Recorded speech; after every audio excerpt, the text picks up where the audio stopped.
He called her filthy, loud enough for the camp to hear over the storm's roar. No decent man wants a woman used up like cheap cloth. You're ruined.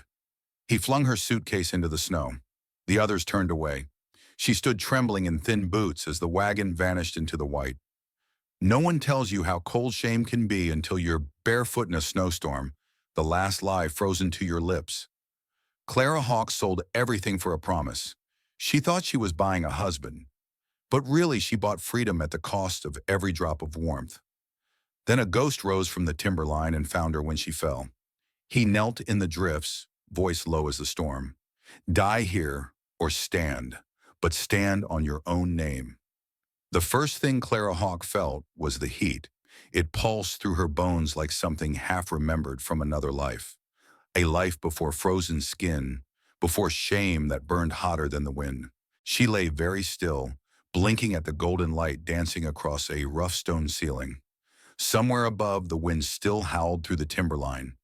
But in here, the storm felt distant, like a nightmare already slipping away.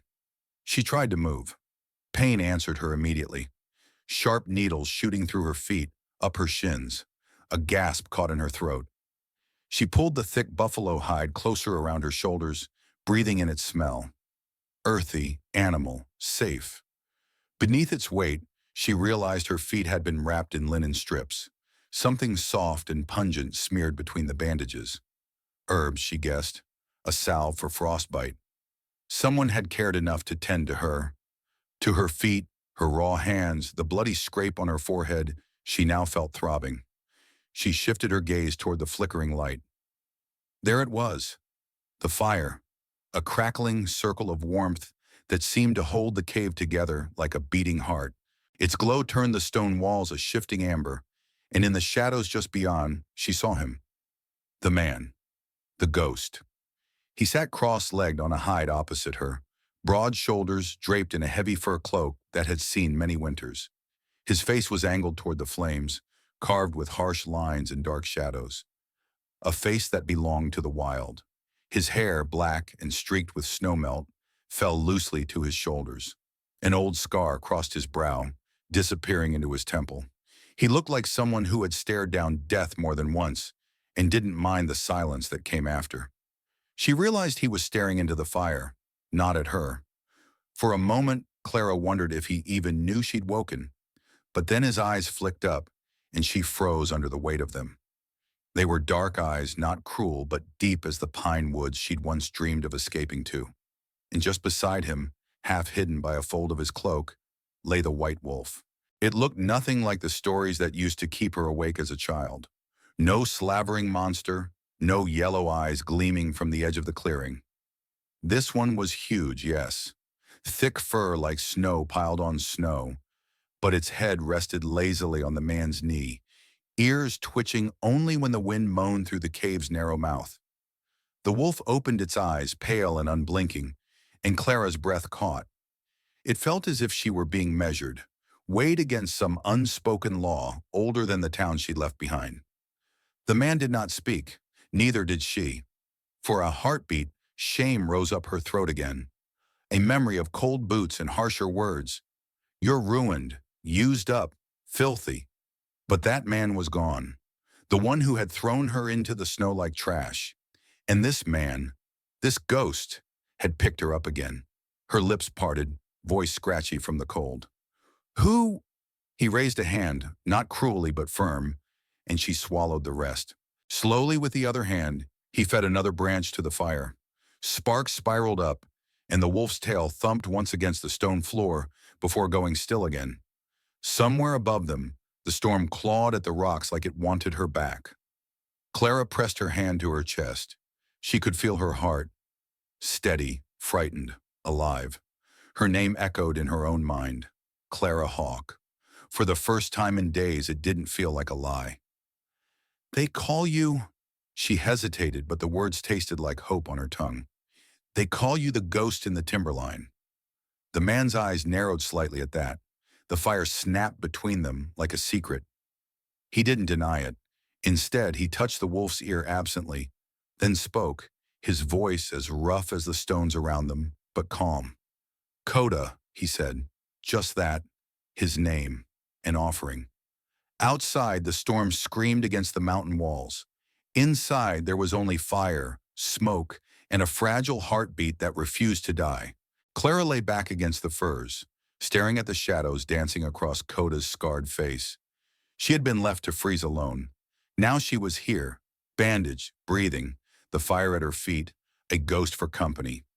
The last thought before sleep came again was simple, heavy as the hide on her shoulders. Who drags a ruined woman out of the snow when the world says she should stay buried? She didn't know the answer yet, but she knew his name now. Coda, the ghost in the Timberline. And for tonight, that was enough. Clara Hawk had once lived by the sound of voices. Children reciting lessons, the creak of chalk on slate, the low hum of gossip that seeped through every crack in a town too small for secrets. But here, inside this cave buried in the timberline, there were no voices, no whispers, only the restless wind, the crackle of the fire, and her own thoughts echoing louder than any scorn she'd left behind. Each dawn, the faint gray light would creep down the stone walls like cold fingers. She would feel him rise before she heard him. Coda, pulling his heavy cloak around his shoulders, checking the fire, eyes flicking once to where she lay bundled in furs. He never spoke, never asked if she needed him to stay. He simply nodded once at the white wolf, as if leaving her in the creature's watch was enough, then slipped through the narrow gap in the rock like a shadow swallowed by the trees. She would listen to his footsteps fade into the snow. Only then did she allow herself to move. The first morning her feet were clumsy, numb lumps that made her wince with every shift of weight. The salve he'd smeared into the bandages bit like fire at first, but she forced herself upright. Each step was a small rebellion against the cold that had tried to claim her. Each step was an act of defiance against the memory of Samuel's voice. No decent man wants a woman already pawed over. She gritted her teeth, bracing her palm against the rough stone wall for balance. The floor of the cave was uneven, scattered with pelts, dried twigs, and the footprints of the wolf that watched her with unsettling patience. Its eyes were pale, almost silvery, but there was a warmth there, an unspoken warning that as long as she stayed close to the fire, she was under its guard. By the second day, she made it as far as the fire pit. She would crouch there, feeding tiny scraps of wood into the flames, her breath turning to mist in the half-light. Sometimes she traced the cave's curves with her eyes. The bundles of dried herbs strung from cracks in the ceiling, the bones and feathers that hung like charms near the entrance. Each thing told her this man, this ghost named Coda, knew how to make life out of what the wild would rather bury. When he returned, it was always the same. The scrape of his boots on stone, the soft exhale of the wolf greeting him. Sometimes his shoulders were dusted in snow so fine it looked like moonlight clinging to him. Once he came back with a brace of rabbits slung over his belt. Another time, strips of dried fish wrapped in bark. He would set his kill on the cave floor without a word, remove his cloak and stoke the fire. His eyes would brush over her briefly, a question buried somewhere in their depth, but never asked aloud. They did not speak, yet Clara felt the weight of things left unsaid between them, thick as the pines outside. She wanted to thank him. She wanted to ask why he had not left her in the snow, why he would share his fire with a woman the world had already thrown away. But every time the words gathered on her tongue, they froze there, caught in the gap between what she was and what she feared he saw. So instead, she moved. She cleaned the stone floor with a bundle of pine boughs she found near the wall. She stacked the firewood he brought back, her numb fingers clumsy but determined. When he left rabbit meat by the fire, she learned to skin and roast it over the coals. She remembered lessons half forgotten from the women who had pitied her once, the old mountain wives who had taught her how to dress a bird, brew tea from twigs and roots. Sometimes she caught Coda watching her from the corner of his eye, as if testing what she would do with the life he'd placed in her hands.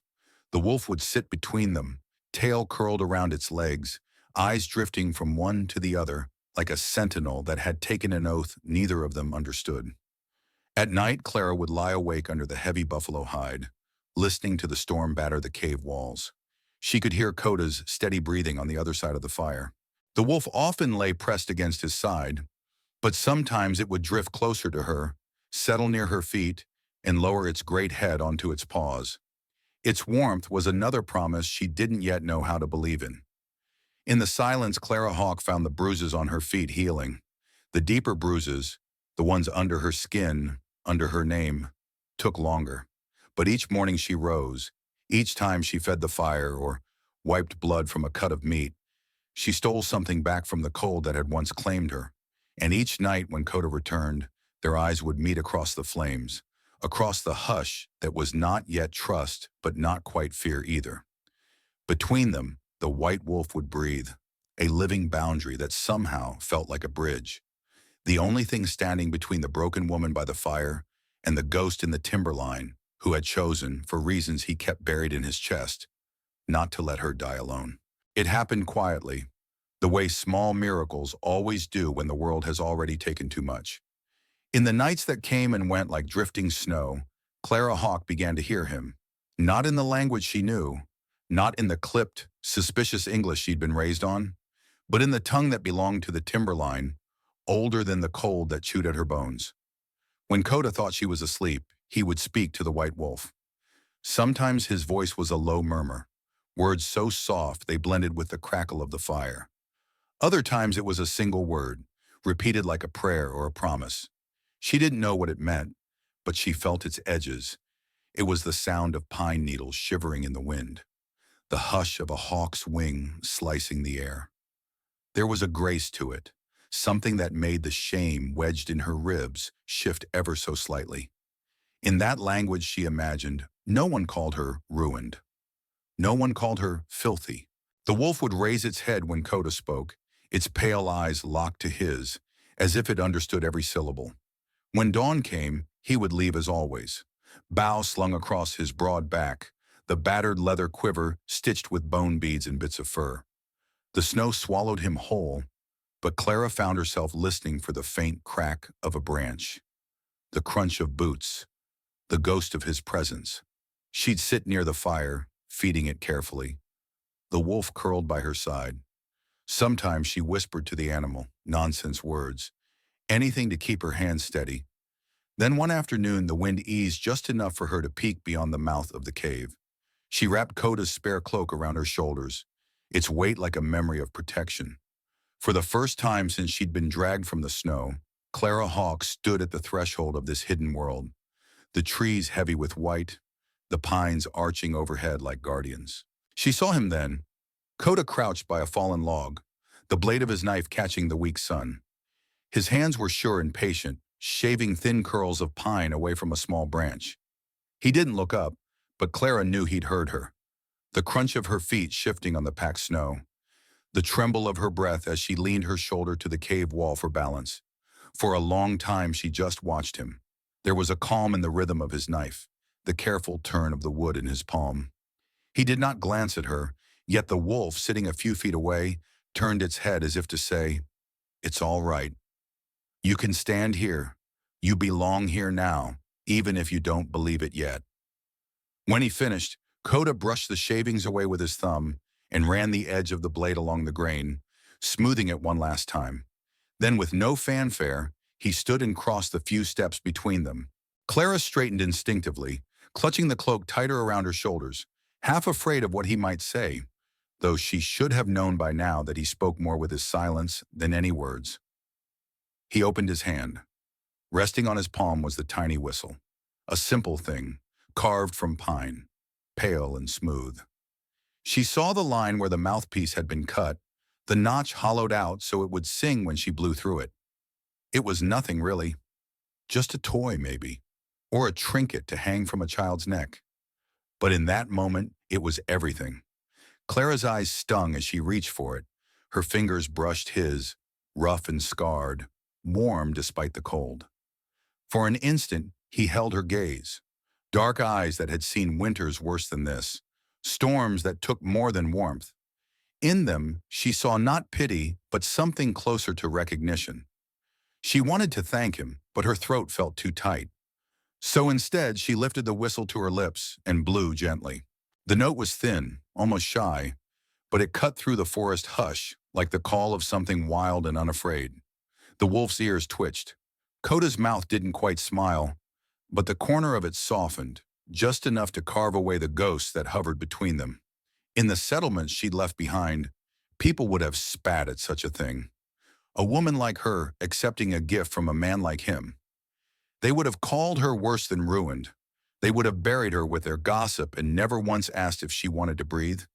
But here, in this bitter wilderness, the rules didn't follow her. They'd been left behind in the ruts of a wagon track disappearing into snow. Coda didn't speak. He only tapped the whistle once, nodding for her to keep it close. Then he turned back to the log and his carving blade, as if the moment had been both nothing and everything. Clara stood there for a while longer, the whistle warm in her palm, her breath making small ghosts in the air. She felt the hush of the pines around her, the hush of a name not yet redeemed, but no longer buried under someone else's shame. In the distance, the wolf rose and padded closer, pressing its side to her leg like a benediction. Clara Hawk closed her fingers around the whistle, its smooth wood singing beneath her pulse. For the first time since the storm, she felt it, a sign of hope, fragile but real.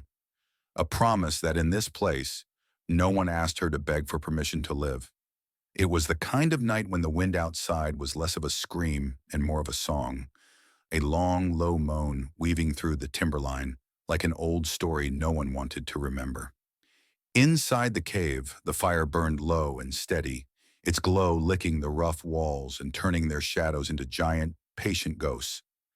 Clara Hawk sat cross-legged by the flames, the buffalo hide draped over her shoulders, one hand cupped around the tiny pine whistle Coda had carved for her. She could feel its smooth grain against her palm, a small thing that anchored her when her thoughts wanted to drift back to all the places she'd tried to leave behind.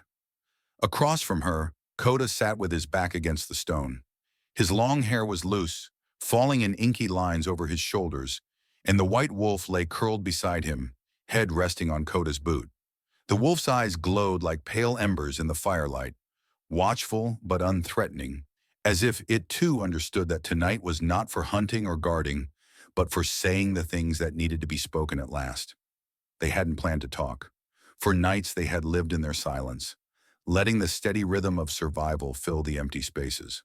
But now Clara found her voice reaching for the gaps, that thin, nervous part of her that still wondered why he had chosen to carry her out of the snow when no one else would have looked twice. She cleared her throat. "Your language," she said, her voice hoarse with disuse. "The words you speak to the wolf. I don't know them, but they feel like something alive." Coda didn't answer right away. He shifted, the fur of his cloak brushing the stone. When he finally met her eyes, Clara felt the hush that always hovered around him soften just a touch. "It is alive," he said. His voice was low, a rough rasp, but there was warmth there, like the crackle of fresh pine on the fire. "It's the tongue of my people, my mother's blood. The wind carries it. The trees remember it." He fell silent again, but Clara wasn't ready to let the quiet swallow them. She wanted, needed, to push deeper, to find the roots of this ghost who had become her shelter. "Why do they call you traitor?" she asked, careful not to let it sound like an accusation. She'd heard the word on wagon tongues, the whispers that followed a man like Coda wherever he walked. Traitor, ghost, wild thing. He didn't flinch. Instead, he reached for the hem of his shirt and pulled it aside. In the flickering firelight, Clara saw it, a scar that cut across his ribs like a river that had once run red. It was jagged and old but not faded, the kind of mark that didn't heal so much as become a story written on skin. Coda traced it with a calloused finger, as if reminding himself it was still there. "I rode to speak peace," he said, words halting but strong. "Winter camp, long ago. My uncle and I carried a white flag. Promised safe words. No rifles." Clara's breath caught. She could almost see it, the snow drifting through the trees, the smoke of a campfire rising as men with cold eyes and steady guns waited behind polite smiles. "They shot you," she whispered. Coda's jaw flexed. He nodded once. "They said I told the blue coats where to strike. Said I betrayed my brothers." He dropped his hand, let the shirt fall back over the old wound. "But the bullet said more truth than any of their words." The fire popped, sending a spray of sparks drifting between them. Clara leaned forward, elbows braced on her knees, studying his face. The scarred brow, the shadows under his eyes that even the fire couldn't reach. She drew a shaky breath. "They call you traitor for trying to keep your people alive," she said. "And they call me ruin for wanting a better life than the one they handed me." Coda's dark gaze held hers. There was no pity there, only a flicker of something she hadn't dared to hope for. Understanding, recognition, a knowing that came not from sympathy, but from standing on the same frozen edge. Clara lifted her hand, the whistle nestled in her palm like a secret promise. "They found a letter," she said softly. "One letter I'd written to a man out east. Foolish words, really. Lines about wanting more than cooking and sewing. A dream that maybe I could find a place where I didn't have to hush my own voice." She laughed, the sound brittle and sharp, but it was laughter nonetheless. "They called me a temptress, unfit to teach their daughters. They packed my chalk and my books into the dirt like I was some kind of poison." The wolf shifted then, its tail brushing over her toes. Its eyes, twin coals, blinked at her as if blessing the truth laid bare. Clara looked across the flames at Coda, her voice steadier now. "I think they just needed someone to blame, just like they needed you." For a heartbeat, the cave seemed to breathe with them. Stone walls holding in the heat of 2 stories, finally spoken aloud. Coda's mouth curved, not quite a smile, but close enough to make the scars on his brow soften. He reached across the fire, palm up. Clara hesitated only a moment before placing her hand in his.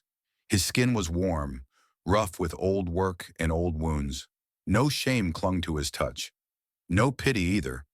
Only the quiet bond of 2 people who understood that the world had already tried to bury them. Yet here they sat, bones warm beside the fire. Above them, the wind sighed through the pines. The wolf lowered its head, curling tighter at their feet. Between them, laughter came again. Not bright, but real. The brittle sound of 2 ghosts learning they were more alive than they dared to believe. By the time her feet had healed, Clara Hawk no longer felt like the same woman who'd crawled through the snow with shame frozen to her skin. She could feel the ground under her boots again, the crunch of frost giving way to her steps, the cold wind brushing her cheeks, but never cutting to the bone the way betrayal once had. She stood now at the mouth of the cave, where the timberline opened to a vast white ridge. Pines swayed under a heavy drift, their branches creaking like old bones. She breathed it in, the sharp air, the hush before dawn, and knew that the silence was no longer an enemy. Behind her, Coda watched. He leaned his shoulder against the rough stone, arms crossed, the fur cloak draped loose over his scarred chest. He had asked for nothing these past days. Not her loyalty, not her name. Only this question remained. "Do you want to go back?" he asked, voice low as the pine wind. His eyes never flinched from hers, though the world might have said she owed him every breath. Clara didn't look away. She thought of the wagon tracks long buried by snow, of the words that had once chained her throat shut.